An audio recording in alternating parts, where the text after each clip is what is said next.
신명기 14장 1절에서 21절까지 보겠습니다.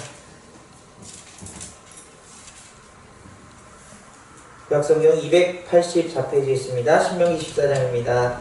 계속해서 읽겠습니다. 너희는 너희 하나님 여호와의 자녀이니 죽은 자를 위하여 자기 몸을 베지 말며 눈썹 사이 이마 위에 털을 밀지 말라. 너는 내 하나님 여호와의 자녀이니라. 여호와께서 지상 만민 중에서 너를 택하여 자기 교회를 백성으로 삼으셨느니라. 너는 가증한 것은 무엇이든지 먹지 말라. 너희가 먹을 것은 이마니 곧 소와 말과 염소와 사슴과 누루와 불구스름한 사슴과 산 염소와 볼기가 흰 누루와 뿌리 긴 사슴과 사냥들이라. 짐승 중에 뿌리가 달려서 숟갈을 들고 책임질도 하는 모든 것은 너희가 먹을 것이라.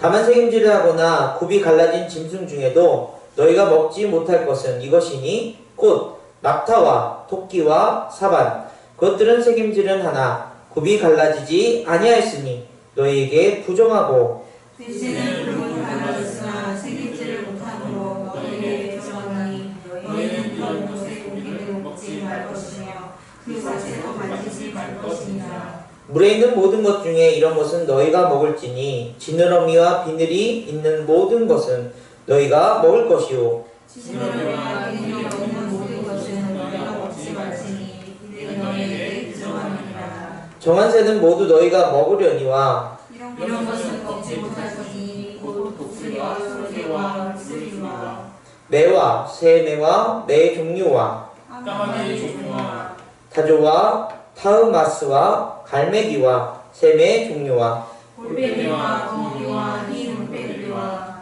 당아와 올응과 노자와 학과 황새 종류와 대수와 같이니라. 또 날기도 하고 기어다니기도 하는 것은 너희에게 부정하니 너희는 먹지 말 것이나. 정한 새는 모두 너희가 먹을지니라.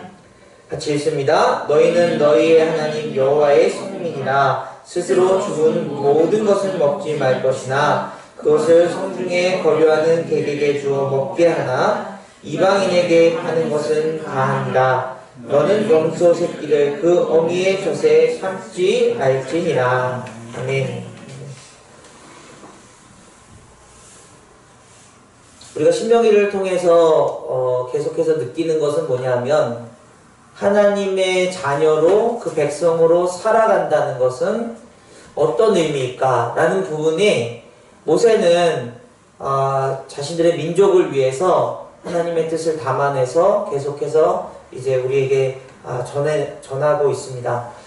하나님의 형상을 닮은 우리들이 하나님의 귀한 뜻을 담아내는 삶, 우리 안에 어떤 것이 하나님만 섬겨야 된다는 것이 이제 12장의 뜻이었다면 13장에서는 짝퉁, 잘못된 것을 하나님인 것처럼 섬기면서 살면 안 된다 라는 부분을 세 가지로 나눠서 이야기했던 것을 기억할 것입니다.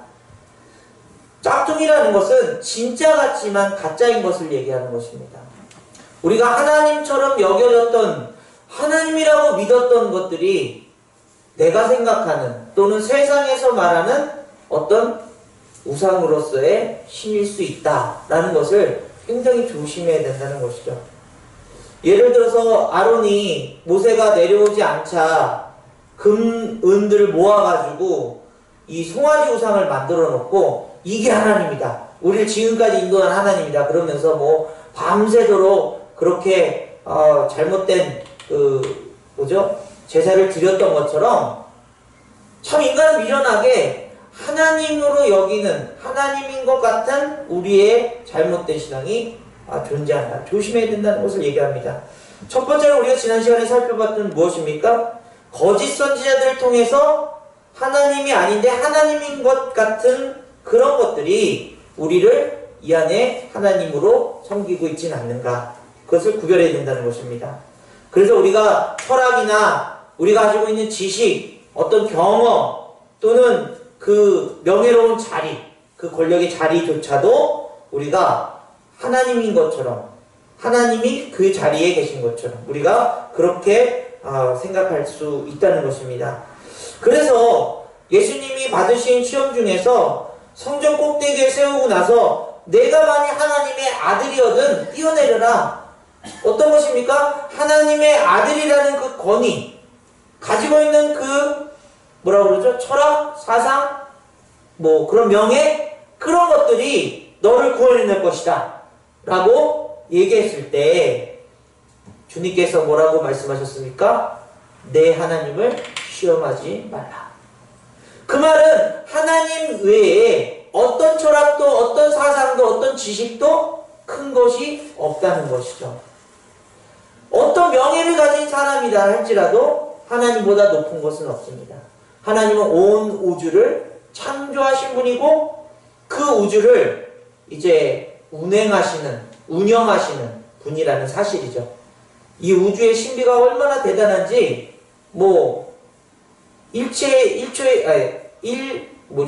오차도 없는 그런 하나님의 운행하심이 있어요. 그런 하나님을 시험하지 말라. 여러분이 믿는 신앙 가운데 하나님이, 이 우주를 운행하시는 하나님이 실수하시는 분이십니까? 아니시죠. 이 우주를 통치하시며 인생들을 사랑하시고 그 인생들의 삶을 주관하시는 분이 어떤 삶의 오류를 범하시는 분이 아니라는 사실이죠. 그런 의미에서 하나님을 의심하고 또는 내가 믿는, 내가 추구하는 것들이 하나님인 것처럼 여길 때 우리의 신앙은 무너질 수밖에 없다. 짝퉁이 될 수밖에 없다는 사실이에요. 우리는 그러므로 철저하게 하나님을 신뢰하는 마음, 하나님이 가장 높으신 분이라는 사실, 그분이 내 아버지라는 사실을 인정하는 것, 그것이 우리 중심에 있어야 된다는 것을 이야기한다는 것입니다. 두 번째로는 가족을 통해서 야 우리 이거 좀 믿어봐 하는 가장 가까운 사람들, 그것이 우리의 우상이 될 수 있다라는 것이 우리 지난 시간 나눈 이야기입니다. 자녀가 우상이 되고 자기 자신이 우상이 되고 또 먹고 사는 문제, 그런 것들이 삶의 가장 1순위가 되고 우상이 되었을 때 마치 그것을 위해서 우리가 하나님을 믿는다면 하나님이 우리 삶의 중심이 아니라 우리 자신 또는 우리 가족이 중심이 될 수밖에 없다는 것이죠. 그래서 예수님의 시험 가운데 내가 만일 하나님의 아들이어든 명하여 이 돌들을 떡덩이로 되게 하라. 돌을 떡덩이로 변하게 하는 그 기적 같은 일들이 우리의 생존을 위해서 너무나도 필요한 일일지도 몰라요. 자녀를 위한 일? 자녀를 위한 일 걱정 얼마나 중요한 일입니까? 자신을 위한 걱정 얼마나 중요한 일입니까? 그러나 그것이 하나님 위에 있어서는 안 된다는 것이죠. 하나님이 중심이어야 된다는 것입니다. 그래서 예수님께서 이렇게 선포하십니다. 사람이 떡으로만 살 것이 아니요 하나님의 입으로부터 나오는 모든 말씀으로 살 것이다. 우리가 그런 자녀들도 중요하고 우리 자신도 중요하고 우리가 생존하는 문제도 중요하지만 우리 삶에 하나님이 중심이 되었을 때 그 말씀은 떡보다도 우리 삶의 어떤 것보다도 더 우리를 만족해 하시고 채워주시는 놀라운 말씀인 줄 믿습니다. 그게 여러분에게 있어야 돼요.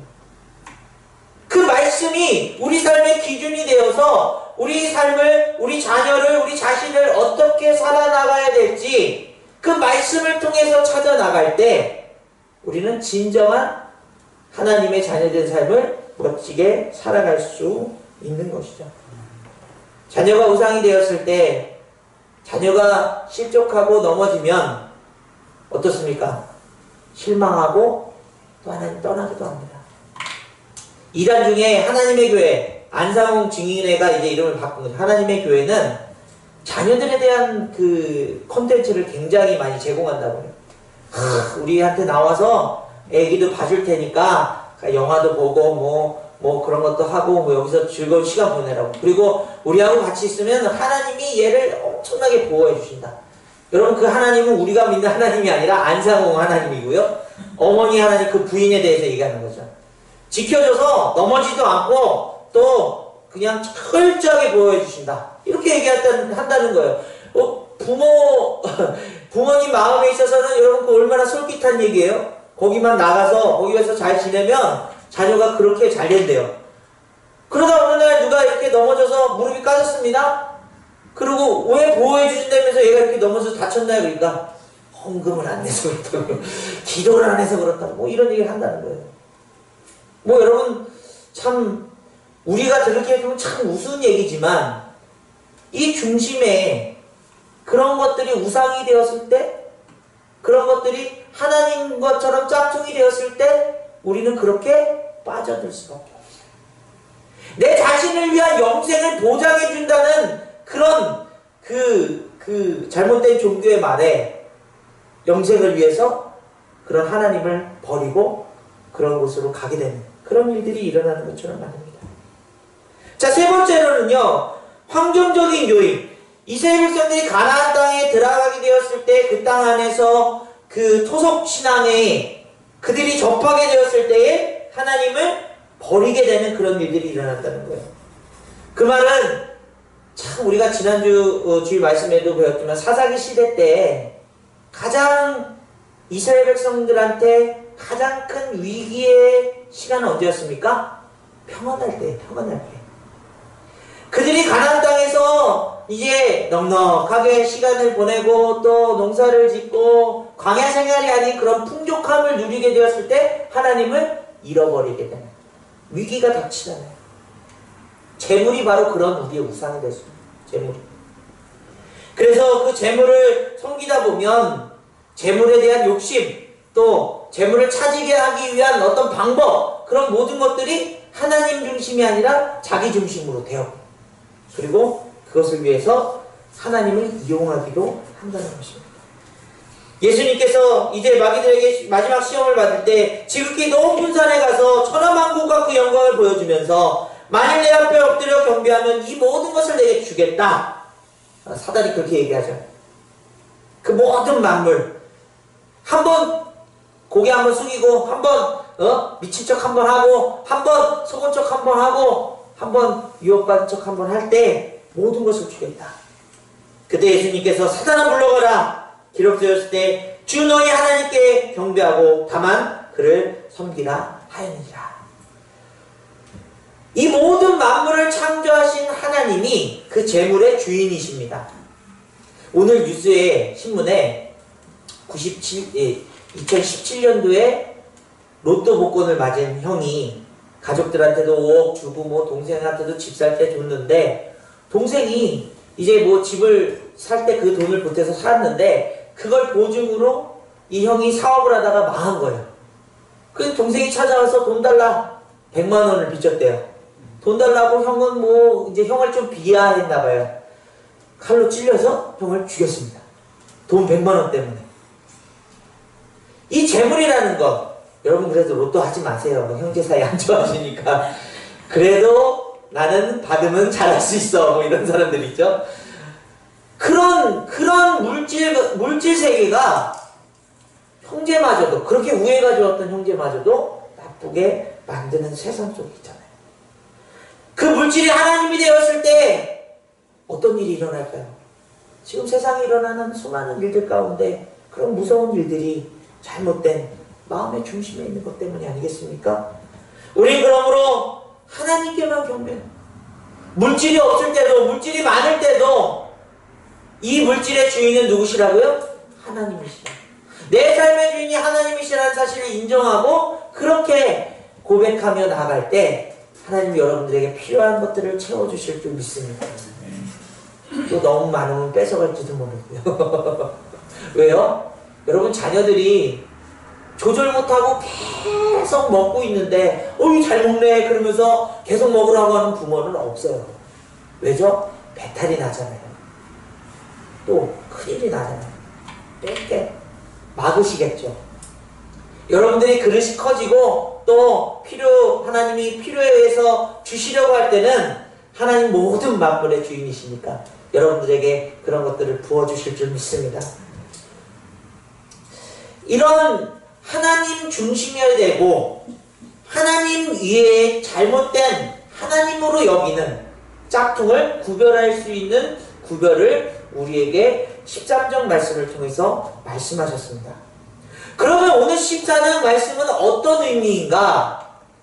그 하나님, 진짜 이 온 우주의 주인이신 하나님이 우리 안에 계실 때 우리는 그 삶으로 거룩한 것들을 구별해낼 수 있다고 말하는 거예요.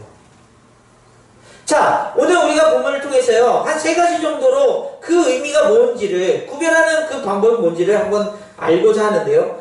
첫 번째, 우리가 1절과 2절 통해서 나눈 얘기 무엇입니까?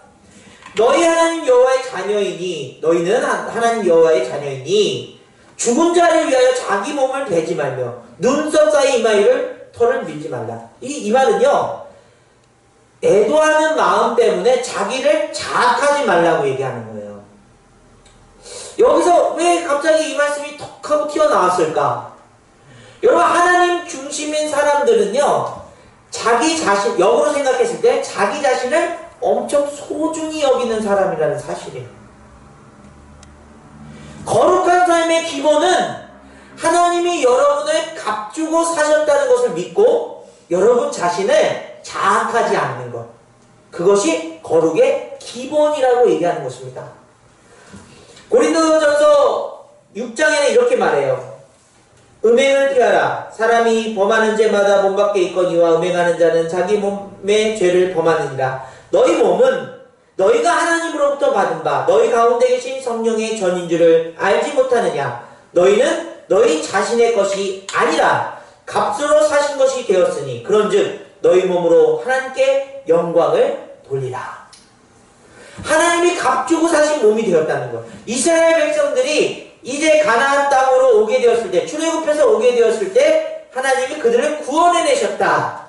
그게 바로 우리가 이제 6월절을 통해서 하나님이 값주고 사신 것을 의미하지 않습니까? 예수 그리스도를 통해서 우리가 하나님이 우리를 거룩하게 사셨다. 그 말은 우리가 우리 자신 때문에 또는 누군가 때문에 우리 자신을 자학하는 일이 없어야 된다.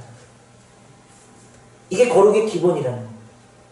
여러분, 근데 우리가 막 슬픈 일 생기거나 막 화나면 그냥 막 마음에 화가 나가지고 그냥 어떤 사람은 어때요? 그 화를 풀기 위해서 비빔밥을 이렇게 비벼가지고 막 스트레스 푼다고 먹는 사람 있죠.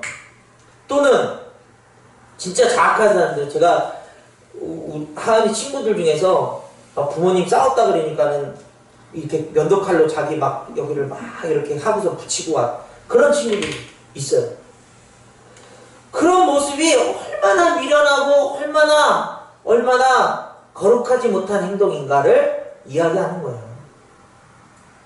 여러분, 어떤 우리의 상황들, 마음의 평화가 깨지고 막 진짜 화딱지 나고, 우리 지난 시간 주일날 말씀 나눈 것처럼 이 세상이 불안정한 세상 속에서 일어나는, 믿어왔던 사람이 배신하고 그 사람 때문에 아프고 슬픈 그런 현실 속에서 우리 자신을 자학하고 쓰러뜨리고 좌절시키고 넘어뜨리지 말라는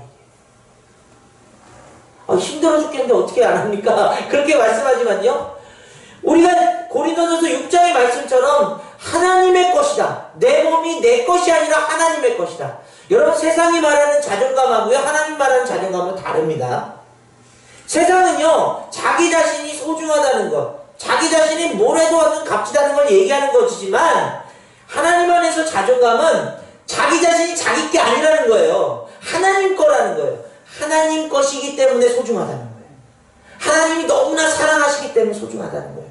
하나님이 그 인생을 만드셨기 때문에 소중하다는 거예요. 그 다른 점이에요. 그래서 세상에서 자존감이 높은 사람은 어떻게 해요? 고집이 세요. 내 말이 중요해. 내가 해야 돼. 또 어떻습니까? 다른 사람 비판을 잘하죠. 정죄를 잘하죠. 자기가 자존감이 높으니까. 그러나 하나님 안에서 자존감이 높은 사람은 어떤 사람들이에요? 섬기죠. 모든 것이 하나님의 은혜입니다. 이 감사한 마음도 하나님 때문입니다. 이렇게 얘기하는 거예요. 그렇게 되면 우리 안에서 그런 자학스러운 그런 마음들이 세상에 흔들림이 다가올 때마다 속상해, 짜증나, 힘들어, 막 그 마음을 부풀리지 말고요. 아니야, 이 마음은 내 마음이야. 이 마음조차도 내 것이 아니야. 하나님 것이야. 하나님 것이니까 이 마음을 다스려야 돼. 주여 평강을 주옵소서 선포하시고 여러분들 그 마음.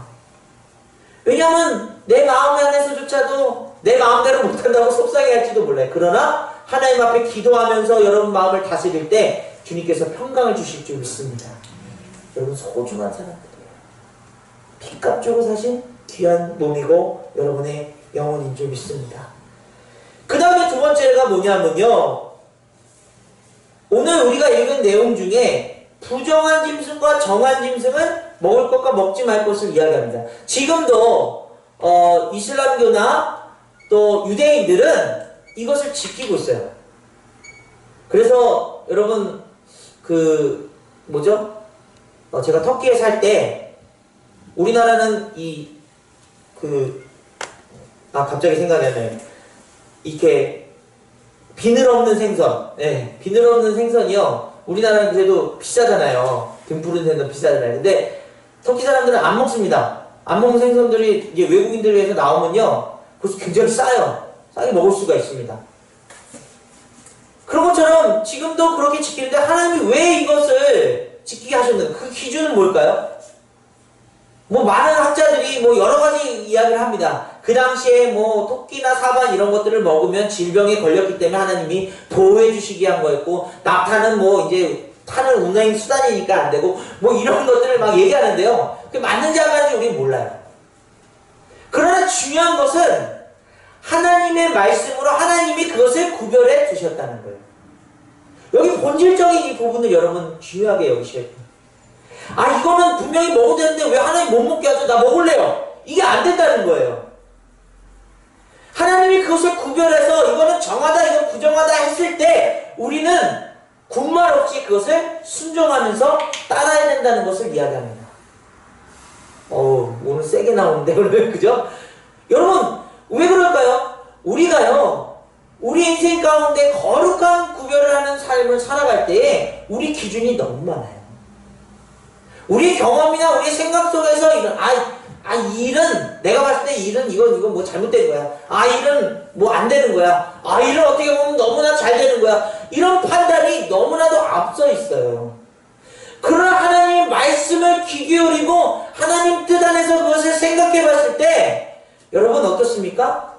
내가 틀릴 경우가 많다는 겁니다. 이스라엘 백성들에게 하나님은 그들이 하나님의 말씀으로 구별하는 것이 어떤 뜻이 있든지 간에, 여러분 이스라엘 백성들 중에서 토끼고 요리를 엄청 좋아하는 사람도 있을지 모르잖아요. 그럼에도 불구하고 하나님이 그걸 구별하셨을 때 그것을 지켜야 되는 순종의 자세를 배우게 하신다는 것이죠.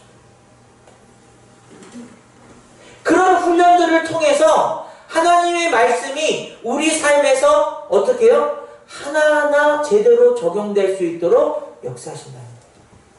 먹는 순간에도 먹고 싶을 때 어떻게 해요? 하나님의 마음이 아니라면 내려놓을 수 있도록 하시는 거죠. 그러나 이것은 이제 초대교회에 와가지고요, 베드로가 이제 고넬료를 만나기 직전에 꿈을 꿉니다.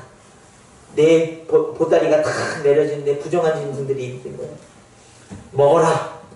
저는 부정한 건 절대 먹을 수 없습니다. 라고 얘기했더니 하나님께서 뭐라고 말씀하시냐면, 또 두 번째 소리가 있으되 하나님께서 깨끗하게 하신 것을 내가 속되다 하지 말라 하더라.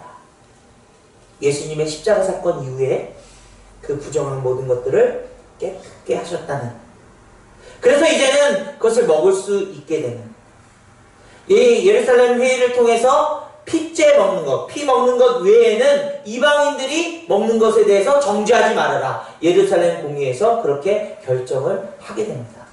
그래서 여러분 우리가 그리스도인들인데도 불구하고 토끼 고기를 제가 한번 먹어본 적이 있나요? 아직 못 먹어봤나요? 먹을 수 있게 된 거죠. 그러나 여기서 영적인 의미는 무엇이냐면 말씀으로 우리의 삶의 거룩함을 구별해내야 된다. 말씀으로. 내 생각이 아니라고요. 여러분의 경험이 아니라고요. 내가 신앙생활 몇 년 해왔던 그런 안에서의 결정이 아니라 하나님의 말씀, 그 순수한 말씀 속에서 하나님이 원하시는 것을 구별해내는, 지켜내는 것, 그것이 거룩한 삶으로 드러나야 한다는 것입니다. 내 눈에는 부정해 보이고 내 눈에는 틀렸다고 보이는데 주님의 눈에는 깨끗하게 보인다니까요. 주님의 눈에는 사랑스러워 보인다니까요. 오늘날 한국 사회에 지금 일어나고 있는 이 극과 극의 갈등 속에서 저는 이런 마음이 좀 회복됐으면 좋겠어요. 상대방이 일어나는 일들에 대해서 그 마음 이해할 수 있어요. 나는 그리스도인들의 사랑이 좀 있었으면 좋겠어요. 한쪽만 치우쳐서 그냥 끊임없이 네가 말한 건 다 싫어, 뭘 해도 싫어, 이렇게 이야기하는 그런 세상 속에서 동조하고 있는 우리들의 모습은 없는가. 주님의 말씀이라면 그 거룩함을 지켜낼 수 있고 또 우리의 생각을 바꿀 수 있고 또 우리가 하는 행동들을 바꿔낼 수 있는 그런 귀한 모습이 드러나야 된다는 것입니다. 자, 오늘 우리 읽지 않았는데요. 마지막 11조 규례에 대해서 22절부터 우리 교독해서 한번 28절, 29절까지 한번 읽고 마무리하도록 하겠습니다. 제가 먼저 읽을게요. 너는 마땅히 매년 토지의 소산의 11조를 드릴 것이며 내 하나님 여호와께서 내 이름을 주시고 하신 곳에서 내 수치와 포도주와 기름의 실주를 먹으며 또 내 소와 양의 성난 것을 먹고 내 하나님 여호와 경외하기를 항상 배울 것이라. 그러나 내 하나님 여호와께서 자기의 이름을 두시려고 택하신 곳이 내게서 너무 멀고 행로가 어려워서 내 하나님 여호와께서 그 풍부히 주신 것을 가지고 갈 수 없거든. 그것을 들어가고 포도주를 사가지고 내 하나님 여호와께서 택하신 곳으로 가서 내 마음에 원하는 모든 것을 그 돈으로 사되 소나 양이나 포도주나 독주 등 내 마음에 원하는 모든 것을 구하고 거기에 내 하나님 여호와 앞에서 너와 내 권속이 함께 먹고 즐거워할 것이며 내 손에 거주하는 레위인은 너희 주인 이시나 기업이 없는 자이니 또한 저버리지 말지니라. 매 3년 끝에 그의 소산의 10분의 1을 다 내어 내 성읍에 저축하여 너희 중에 본깃이나 기업이 없는 레위인이나 내 성 중에 거류하는 객과 및 고아와 과부들이 와서 먹고 배부르게 하라. 그리하면 내 하나님 여호와께서 내 손으로 하는 범사에 복을 주시리라. 아멘. 아멘. 여러분, 여기 우리가 그냥 너무나 중요하게 여기는 11조 얘기가 나옵니다. 이것을 가지고 우리가 11조를 드려야 된다고 많은 설교를 하기도 해요. 그러나 눈치 보여서 설교를 못하기도 합니다. 11조는 어떤 의미일까? 이 거룩한 삶의 구별법 가운데서요, 이 전체적인 맥락 속에서 이 11조를 구별해서 하나님 앞에 드린다는 의미는 무엇이에요? 우리 삶의 주인이 하나님이시라는 것을 인정하는 것을 내어드리는 거예요. 그 중에 10분의 1만 내어드려도 네 마음이 그런 줄 알겠다라고 여기는 그런 방법이에요. 그런데 이것이 물질을 드리는 일들 때문에 그 물질을 드리는 것의 마음이 어때요? 굉장히 우리가 시험에 들기도 하죠.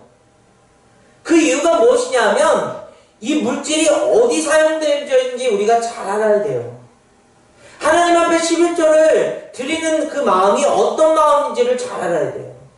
첫 번째, 하나님 앞에 11조를 드리는 이유는 무엇입니까? 여러분, 이렇게 생각하시면 됩니다. 에덴 동산에 하나님이 그 에덴을 창조하신 이후에 그 동산 중앙에 선악을 알게 하는 나무를 두셨습니다. 우리 많이 얘기하죠. 저 구석탱이 안 보이는 데다 뒀으면 먹지도 않고 그냥 잘 살았을 텐데, 정복하고 다스리고 얼마나 행복했을 텐데, 왜 동산 중앙에 나가지고 그거를 그냥 먹는 바람에 우리가 이렇게 그냥 멍멍이 고생을 하고 있냐, 뭐 이렇게 얘기를 하잖아요. 그런데 그 선악과는 단순히 먹냐 안 먹냐의 문제가 아니라 하나님의 주권, 하나님이 그 모든 에덴 동산의 주인이심을 나타내는 아주 중요한 중심의 표식이에요. 우리가 모든 것을 다 행하다가도 맞다, 내가 주인이 아니라 하나님이 주인이었지, 그것을 보면서 우리가 느끼는 것이 그 에덴 동산의 중요한 그 선악과예요.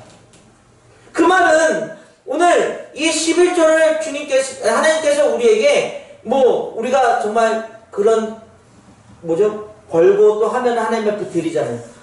아씨 아까워 이거 하면 쓸 게 많은데 뭐 이런 마음, 여러분 그런 마음이면 드리지 마세요. 네. 억지로 사람 눈치 보고 그렇게 드리지 마세요. 중요한 건 우리 삶에 하나님이 내 삶의 주인이시고 이 물질의 주인이시라는 것을 우리가 인정하는 그 마음으로 하나님 앞에 드리는 거예요. 그게 중요하다는 거예요. 헌금은 그런 것입니다. 그리고 또 이 헌금이 이 당시에 어떻게 사용되어졌습니까? 그것을 가지고 풍성하게 나누라는 거예요. 그리고 또 레위인들, 기업이 없는 레위인들과 거류민들, 분깃이 없는 사람들은 나몰라 하지 말라는 거예요. 그리고 3년마다 모여가지고 그 10분의 1을 나눠서 이제 과부들과 고아들에게 나눠주라고 얘기합니다. 여러분 요 얘기는 쏙 빼놓고 11조 걷어야 됩니다.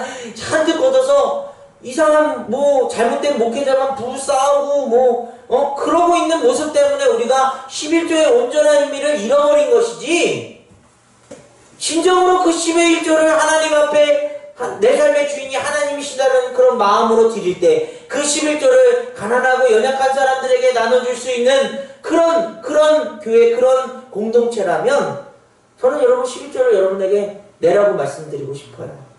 얼마나 귀한 일이라고 말씀드리고 싶어요. 제가 여러분 겁나서 여러분 시험될까봐 얘기 안 하는 게 아니고요. 그런 마음들이 여러분 안에서 자연스럽게 자라는, 예수님을 알게 되고 내 삶의 주인이신 걸 알게 되면 자연스럽게 자라나고 그 주님 앞에 드림을 기뻐함으로 드리게. 교회는 어떤 마음으로 준비합니까? 그 11조 가지고 막 우리 이거 잘합시다, 이거 사놓읍시다, 이거 의리의리한 크리스탈 강대상 삽시다, 이게 아니라 이웃들, 가난한 사람들, 그 사람들에게 나눠줄 수 있는 마음들, 그것을 키워낼 때 여러분 거룩한 삶으로 우리가 살아가는 것입니다. 말씀을 정리합니다. 사랑하는 여러분, 주님이 여러분의 삶의 주인이시라면 여러분 거룩하게 사셔야 됩니다.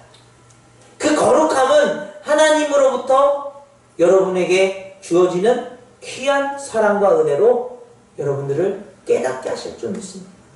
여러분의 그 소중함, 또 하나님의 말씀이라면, 복음을 벗어나지 않는 귀한 말씀이라면 그 말씀에 여러분의 생각과 여러분의 뜻을 내려놓고 그 말씀에 순종하시기를 간절히 원합니다. 그 하나님의 뜻이라면 여러분들이 생각하는 것보다 더 빛나고 아름답게 세워주실 줄 믿습니다. 그 물질조차도 하나님 앞에 거룩하게 구별하여 드릴 때 하나님의 귀한 뜻을 이루어낼 수 있는 우리의 삶, 10의 1조를 드렸지만 거기에 담겨진 우리의 마음 무엇입니까? 우리의 인생이 전부 하나님 것입니다. 그렇게 구별하여 드리는 귀한 인생들 되시기를 간절히 원합니다. 기도하겠습니다. 하나님 아버지 감사드립니다. 귀한 인생들 가운데 찾아오셔서 우리 마음의 성전에 귀한 교제로 우리와 함께 계시며 이제는 우리 삶에 거룩하라고 또 하나님의 귀한 자녀답게 살라고 말씀하시는 그 음성을 듣게 하여 주심을 감사드립니다. 주님, 우리의 힘으로는 거룩할 수 없사오니 주님의 귀한 말씀을 날마다 채워주시고 그 사랑으로, 그 은혜로 그 귀한 삶을 살아갈 수 있도록 도와주시옵소서. 거룩한 삶을 구별해내는 귀한 지혜가 날마다 우리 삶 속에서 넘쳐날 수 있도록 도와주옵소서. 감사드리며 예수 그리스도의 이름으로 간절히 기도드립니다. 아멘.